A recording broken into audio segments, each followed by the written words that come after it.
How to test a solar panel. The decision to switch over to a solar power system instead of your regular source of electricity is increasingly getting popular.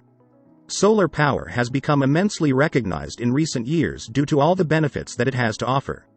However, the first and foremost thing that may come to your mind while choosing to install the solar panels is often the question: how to test the solar panels?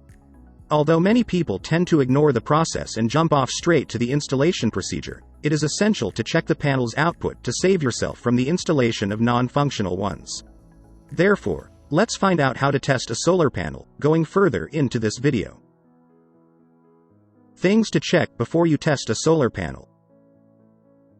First and most importantly, you must find out the proper voltage and current ratings of the solar panels. Although you can find the information sometimes at the back of the panels, you can also find the ratings manually all by yourself. For that, you will need to ensure that sunlight is hitting the panels directly with strong rays and the help of a multimeter. Multimeter helps to generate accurate readings, and additionally, you will only be able to test a charge controller when the battery is not full. Moving on, to avoid damaging the solar panels, you must always connect the regulator to the battery first and then to the panel. Things you should know about solar panels. Although solar panel tech might seem a little overwhelming, but it's really not when you dedicate yourself to learning about how solar panels work and what you're signing up for while getting them. Electrical current falls under two categories: alternating current or AC, which keeps reversing its direction, and direct current or DC, which flows only in one direction. Solar panels usually use power in the format volts x amp equals watts, and thus, their output is measured in watts. Therefore, to calculate the panel's output, one has to determine the voltage and amperage.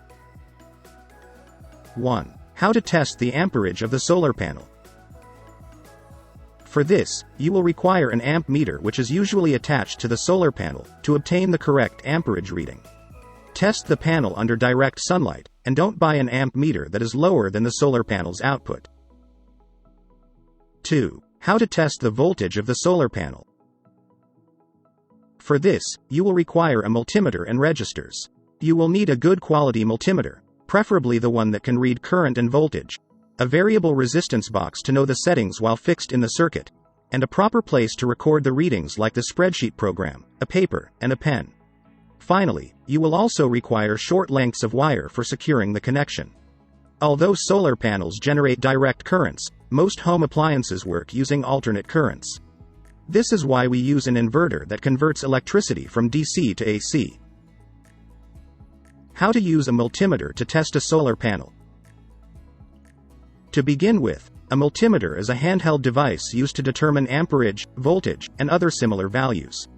One of the most common types of multimeters is the one with digital facilities and offers more advanced functions than a traditional analog model. Although one might go for an analog multimeter because it's cheaper, it isn't easy to interpret accurately. 1. Find the converter box. The converter box can be found at the back of the solar panel, and once you find it, make sure to remove the cover to see the wiring inside clearly. This, therefore, will help to see the positive and negative connections correctly and angle the panel in the direction of the sun. 2. Master positive and negative connections.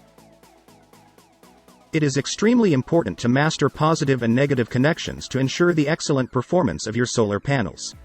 Once you discover the connections, your next step should ensure that your solar panel receives proper and direct sunlight. Tilt the solar panel for your solar panel to have complete sunlight exposure. 3. Set multimeter to DC. Remember to set your multimeter settings up higher than the solar panel's voltage. You have to keep in mind that your multimeter settings should be higher than your panel's voltage, and the details of the panel's voltage rating are usually inside the converter box. For example, if the solar panel runs for 30 volts, you have to set the multimeter to have a higher reading. 4. Connect alligator clips. First, you have to clip the red lead of the alligator clips on the positive side and then the black on the negative. This way, the multimeter will provide a proper reading to display the output of the solar panel. The readings come off as strong when the panels are new and lower if they have been in use before. 5. Testing a 12-volt solar panel. Most solar panels generally come with a 12V rating, which are the most common ones to test. Therefore, in simple words, you have to test a 12V solar panel. For that, you must ensure the meter is set at 200 volts DC before beginning. Additionally, an overload indicates the need for turning up the DC volts. 6. Testing the charge controller. A solar charge controller is a regulator that precisely keeps the voltage of solar panels in check to avoid the overcharging of its batteries. However, they are not usually required on occasions while dealing with small panels up to 5 watts. They usually come in 2 categories. A pulse width modulation, PWM, for achieving maximum power point tracking, MPPT, is pretty simple to use. On the other hand, MPPTs are more advanced since they find the best operating voltage to produce the most power. Therefore, coming back to the process, make sure that the battery is not fully charged while testing to avoid the cancellation of current passing. While connecting the controller, solar panel, and battery together, make sure to disconnect the panel from the regulator first. Common solar panel problems you can face. 1. Low efficiency. There may be many factors contributing to the low efficiency of solar panels. Primarily, the sun emits energy in light, which contains photons used by the solar cells to obtain energy and transforms it into electricity. However, the basic problem with the efficiency of the solar cell is the physical conversion of this solar energy. Thus, if there is a solar irradiance of 1000 watts per square meter, then the maximum power output that the solar panel can produce is 337 watts per square meter.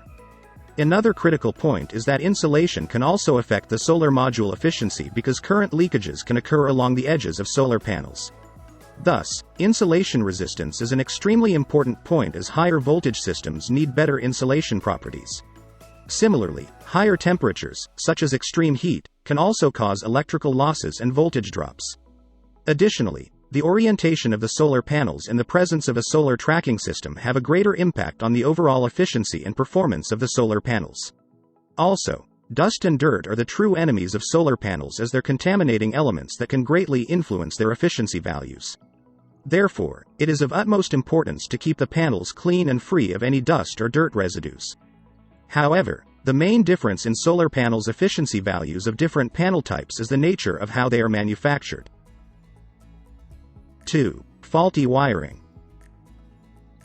Faulty wiring issues or loose connections can prevent the solar panels from good performance.